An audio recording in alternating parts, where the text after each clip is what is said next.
Di negara kita ini, ngurusin KTP itu susah. Ngurusin kartu keluarga juga susah. Yang gampang itu ngurusin urusan orang lain tanpa diminta. Kita sering tergoda untuk menyarankan orang lain agar membenahi hidupnya. Kita kadang menganggap hidup orang lain itu harus diperbaiki. Memang terlintas, sepertinya kita ini orang yang peduli dengan orang lain.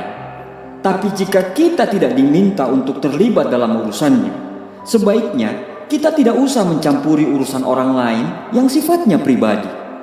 Mengingatkan atau memberitahu kepada seseorang agar tidak melakukan hal-hal negatif atau memberikan nasihat pada kebaikan adalah hal baik dan harus kita lakukan. Sementara ikut campur adalah ikut mengurusi permasalahan orang lain di mana permasalahan tersebut tidak layak untuk kita campuri dan kita tidak diminta untuk terlibat di dalamnya. Kita menyarankan hidup orang lain agar menjadi lebih baik, tapi kita lupa untuk memberesi hidup kita sendiri. Saat kita melihat meja kerja teman kita sedang berantakan dan di sisi lain meja kita lagi kebetulan rapi, kita tergoda untuk berkomentar supaya meja dia yang berantakan harus dirapikan. Tapi kita tidak pernah tahu saat itu mungkin dia lagi bekerja keras dan dia lupa membereskan mejanya.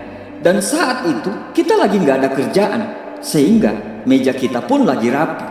Tapi hidup kita ini gak selamanya selalu beres. Kadang ada kalanya meja kita juga semrawut karena kita sibuk memikirkan urusan yang lebih penting dari hanya urusan meja. Begitulah hidup. Kamu pasti merasa terganggu ketika ada orang tiba-tiba datang tanpa diundang, ngomongin dan kasih solusi terhadap masalah kamu. Begitu juga dengan orang lain. Jadi, berhentilah untuk menjadi pahlawan kesiangan seolah-olah kamu peduli padahal kamu cuma penasaran. Bagaimana dengan kamu selama ini? Apakah kamu termasuk orang yang suka mencampuri urusan orang lain tanpa diminta? Apakah kamu termasuk orang yang lebih tertarik dengan masalah pribadi orang lain? Kalau iya, coba tanyakan pada diri sendiri dengan jujur, apa alasannya? Atau jangan-jangan kamu mencampuri dan selalu ingin tahu kehidupan orang lain karena didasari rasa iri? Tanyakan dengan jujur, apakah kamu merasa senang kalau melihat orang lain itu mendapat kesusahan? Apakah kamu sudah menjadi golongan yang susah melihat orang lain senang dan senang melihat orang lain susah? Hanya kita sendiri yang bisa menjawabnya.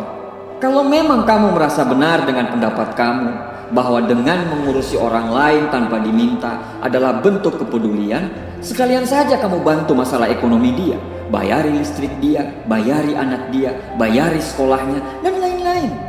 Kurang-kurangilah ngurusin urusan orang lain, mending banyakin ngurusin kebaikan sendiri, biar lebih berkelas capernya. Hidup ini mudah kalau kita bisa jalani hidup kita sendiri. Gak susah kok. Hidup ini menjadi berat karena kita juga sibuk ngurusin urusan orang lain. Kita itu kadang lupa, kita sering ngurusin urusan orang lain sampai hidup kita sendiri ikut berantakan karena ngurusin urusan orang lain yang sebenarnya bukan tanggung jawab kita.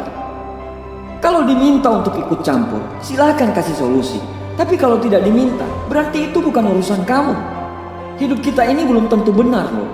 Gak usah sok membenarkan hidup orang lain. Jangan sia-siakan oksigenmu untuk memikirkan urusan orang. Pakai oksigenmu itu untuk menjadi pribadi yang lebih berguna dan bermanfaat. Suka usul dengan urusan orang lain adalah tanda bahwa memang kamu gak ada kerjaan. Yang kamu tahu cuma ngurusin urusan pribadi orang lain. Kawan, manusia itu hanya bisa menilai manusia. Manusia hanya bisa menyalahkan orang lain. Hidup ini hanya sementara. Setiap hati, pikiran, penglihatan, pendengaran kita semua akan dimintai pertanggungjawaban. Tidak usah ngurusin kehidupan orang lain karena hidup kita ini belum tentu benar. Terima kasih.